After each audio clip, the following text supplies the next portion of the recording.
And it is time for Making Connections. And this is where we connect with people who are from Korea or maybe overseas, but have now made a life for themselves here in Korea.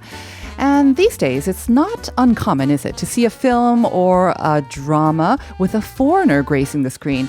Their roles are becoming more diverse and also interesting as Korean films and dramas are also being increasingly enjoyed by a global audience.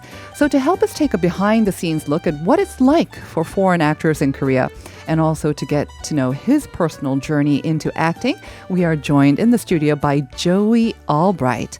He's been in various films and dramas like Pando Peninsula, Steel Rain 1, Ashfall or Baekdusan, Taxi Driver, and Mr. Sunshine, just to name a few. Running out of air here. And he's also got a role in a drama that's starting today called 내가 가장 예뻤을 때, as well as the sci-fi blockbuster 승리호 that's scheduled to hit theaters next month. So, let me take a breath here.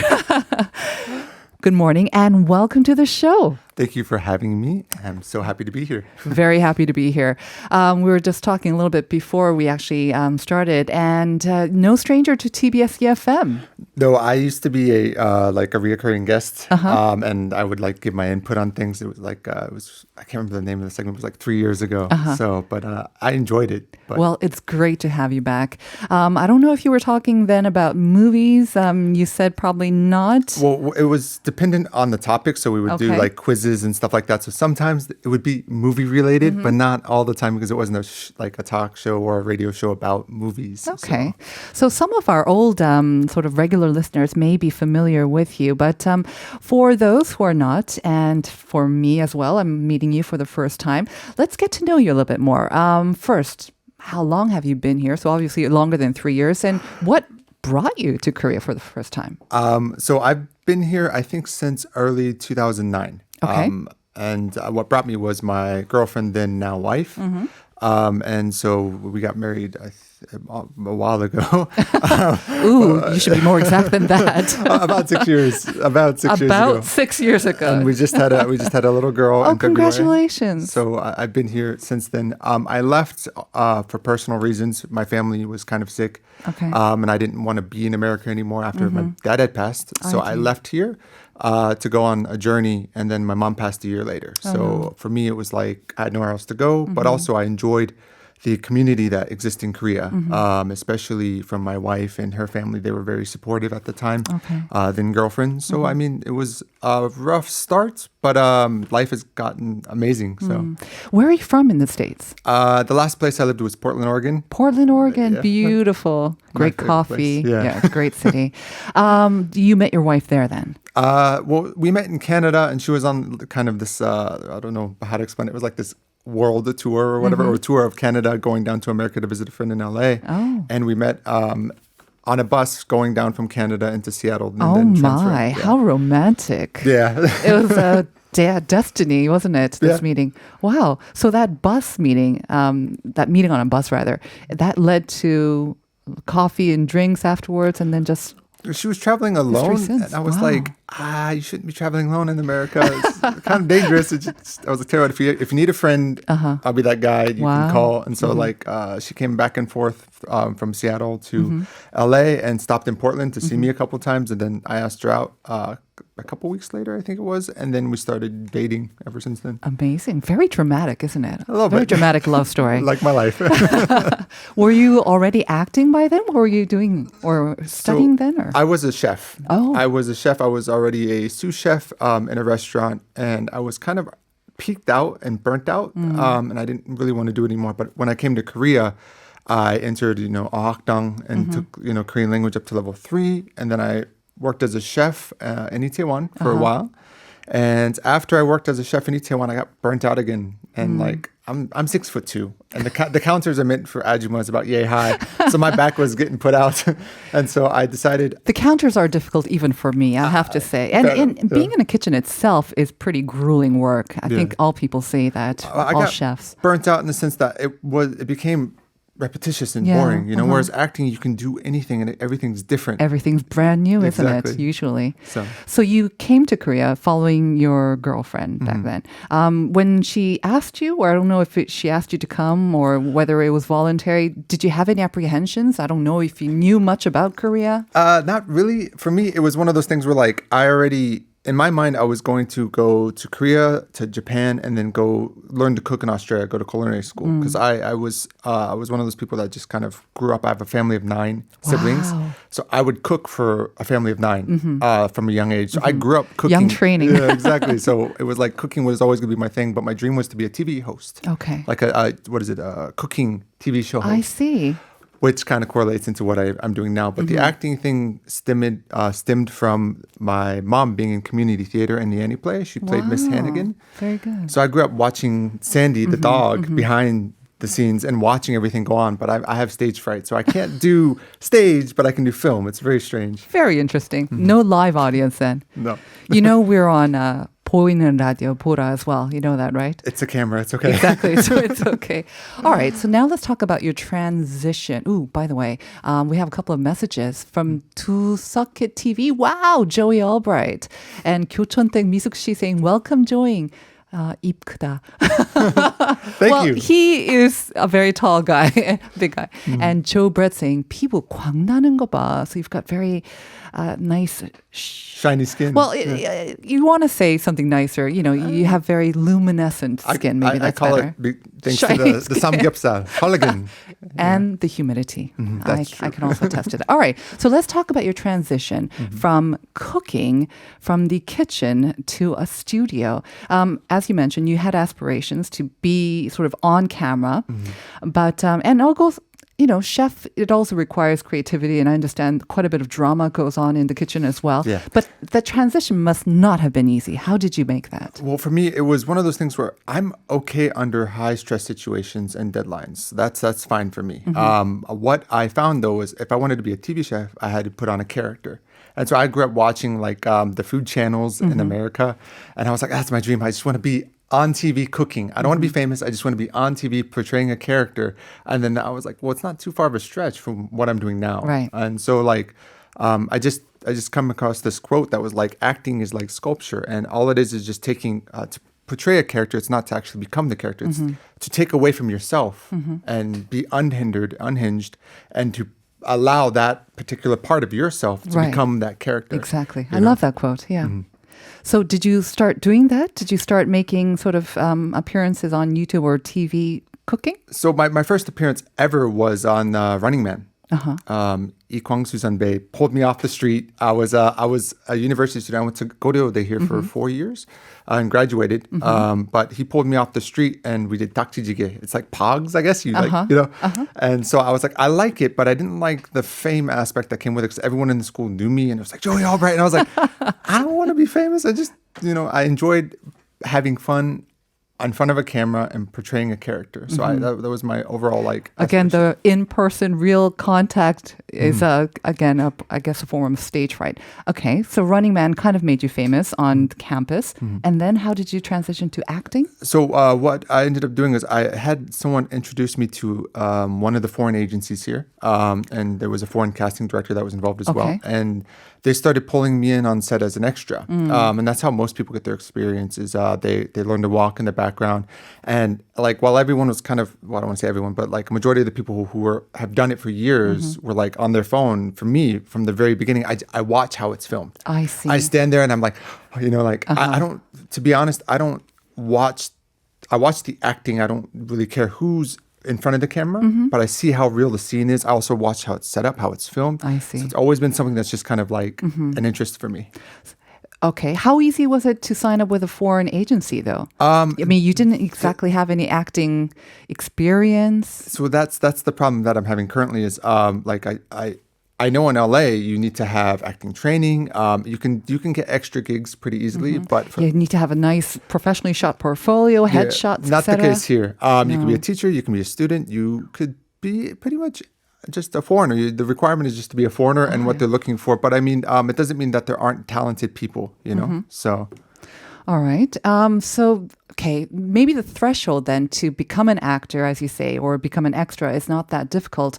But I imagine because of that, it might be difficult to get significant, meaty roles. So Yeah. how do you make the transition then from just being an extra, walking across from stage A to B, to becoming someone with lines and to coming on not only TV dramas, but even movies? So once you get enough experience on set and you aren't the person in the corner taking photos of, and posting it on your SNS, once you go beyond that and you actually start taking it seriously and you start watching and the agencies will notice. That you're noticing and you're that being observant. And then they'll go, do you want to give it a I go? And they'll see. offer you lines. So sometimes for a majority of movies, it's audition based. For bigger dramas, the bigger roles, it's audition based. Okay. But for the smaller roles, it's very easy to like pick out certain things that are like easy to find, that are like one-liners here and then one-liners there, because it isn't about delivery. In that case, it's more about they can fix it in post, even if the delivery is bad. So interesting, which is it's fine as long as the other characters are doing their job. And a lot of my older material, if you go through my personal actors page in America, I don't know if I can say the name, but if you go through that, you can see my older stuff. It wasn't very good because I was just saying the lines. And then I finally got to work with Kim Hae-soo Sunbae, and she was amazing in Kuka Budoe now, Default. And I realized even before that, I was studying and I was reading acting books. I read like Meisner, I've read Uta Hagen, I've read Stanislavski. I've read all of the books. I put all of my heart and soul. Every time I'd go to America, I'd get like a one-on-one coach. I'd work on it. But as soon as I got that movie, I realized I'm lucky because I'm a foreigner working with A-list celebrities here.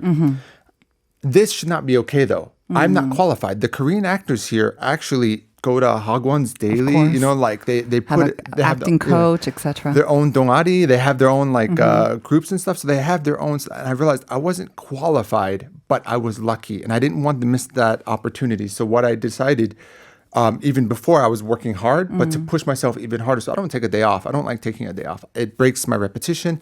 I pay for acting coaches from LA. I actually put money invest in my own career and my future. So. Wow. So a lot of practice, as we talked about, a lot of investment, a lot of time and effort and passion on your part. Let me talk then about the differences of acting in Hollywood and here in Korea as well, especially acting as a foreign actor. Sometimes when I see, as we mentioned, we see a lot more foreign sort of actors now, both on the small and large screen. But sometimes I feel when they're delivering their lines, especially in English, when it's a language that we have really no idea about. When it's in English, though, we not only have subtitles in English on the screen, but sometimes I get the feeling that they're saying those lines in a very clear, enunciated manner, more so than we would see in maybe a Hollywood movie or a native English language, because I almost feel like you're saying it for a non-native audience. Exactly. And is that something that you were asked for from the director or the producer, or is it something that you kind of, I don't know, maybe automatically just do because the audience will not be native English speakers? So I'm guilty of that, especially in my beginning work. Okay. But what I realized is I was memorizing each word rather than the overall nuance of what is supposed to be delivered, because you stress about the A and the and where the period goes and the pauses, and the reality is the writer writes it, but it's not written in a way that could be spoken naturally in context. You have to adjust it to context, especially with Korean writers, because and they'll just translate it into awkward English sometimes. So then you got to go, I'm going to fix the lines. And so I'll sometimes get some lines and edit them myself just to try to get it. And then I'll listen to what the person is saying. And I'll still adjust the line in the moment to make it as natural as possible. But before, and this is especially guilty of a lot of voice actors, they're used to not mumbling, articulating, taking their time. But as you can see, I mumble because I wanted to break that habit. But I was always a mumbler. But in the beginning, I used to do that. Yes, sir. Don't worry about it. I'm here for you. But you don't get specific orders from the director to articulate? Unless there's someone who listens to the script, script supervisor, and they understand English to a certain extent. Okay. The odds are they're just pass over it. Like I did a soldier role for the K2 way back in the day, and I ran up, and it was my first take, and I go, sir, we're entering civilian territory. And it came out weird, but they kept the take. And I was like, I want to do it again. They're like, okay. And they still kept the original take because they like the acting. They don't really necessarily like, listen to the actual, whether the person is a native English speaker or whatever, you know. It must be sort of a double challenge for you then to have that sort of the language barrier too, and also having to pay attention to how you deliver it. It has to be natural, but it also has to be sort of articulate at the same time. It's a little bit of a challenge, but I'm fluent in Korean enough, and I understand set Korean, and I do understand. Because I take a script, I break it down, I play it in my mind as much as possible and how the other person might deliver it. And then I try to create my own character amongst that and fuse it so it's as natural as possible. So let's talk about the two works that you are going to be appearing in. The drama that's starting today, very exciting. And then Seungniho. I just saw an interview with sort of the main members, I guess, of Seungniho.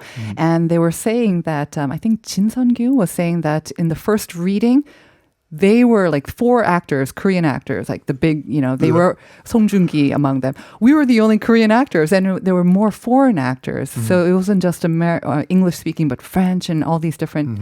Again, that must be a kind of a unique experience as well, and present its own set of challenges. That was very difficult because the language is also in so many scripts. I got my script last second. And so at the reading, I didn't do very good. I went to that reading.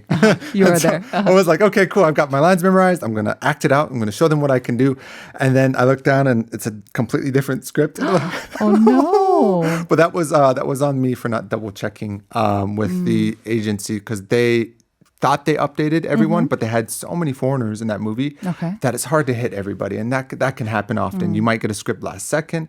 You might get last minute adjustments that they might not like the scene. You'll get lines. Do you think that's because you're a foreign actor? I know that they write Korean dramas in real time. Same thing. Yeah, okay. so I think it's a similar situation, but I also think that maybe they couldn't book a certain studio that day or a certain location. So they're like, okay, let's just change the concept. What is your role in Seungniho? Shortly, briefly. So I am a reporter, and I honestly believe it's my best work. Cool. I got off the set with an applause. Wow. Which I don't know what everyone else did. I know there's many talented people in that, many talented foreigners in that particular film. But I got off the set with an applause, and I had the makeup artist come up to me. And she's like, "I'm recorded this on my device," and I can't say a brand. I don't think so. I recorded this on my device, and I'm keeping this. That's how good it was. And then whenever I went in for my ADR, after to redo my voice for my scene, the breathing and stuff, especially I watched it and I started crying. I was like, this is, wow. That is amazing. You must be very proud. I am. I if they don't lower the rating, my scene is in there, which I'm so happy for. And ADR means it's 90% there. So I'm so ecstatic. This is one of my biggest, I act with someone he's a super famous person from the UK. I don't know if I can say his name because of my contract. I think it's fine. Richard Armitage. Okay. And I, yes, I think he sounds familiar, the name. He was in The Hobbit, I think. Okay. All right. Excellent. So we look forward to seeing you. That's going to be out in theaters, hopefully without any delays, on September 23rd. What about 내가 가장 예뻤을 때? Oh, that's one of my favorite ones as well. I got to act in Korean, which is a rare thing for me because I really focus on my English acting. I'm signed with a Hollywood agent. As of July, I've been pushing for 5 years to get good enough to be LA standards. Okay. So, but that correlates to my Korean acting. And so I realized after doing this, wow, my Korean acting is not the best, but it's gotten really good.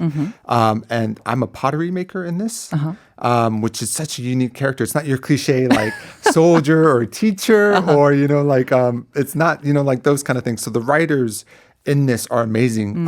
This particular writer is really famous, but the stars are all talented. It's just, I think it's going to be an amazing drama. All right. So look out for a Korean-speaking pottery-making Joey Albright in 내가 가장 예뻤을 때.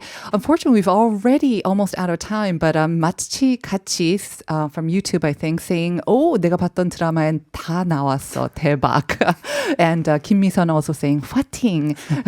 That's my wife. Oh, that's your wife? Oh, okay. So hello to Misan. I hope you're proud of your husband. He did a great job. And looking forward to seeing more of you both on the small and large screen. And thank you once again for coming out today. Thank you for having me. All right, and that will do it for us today.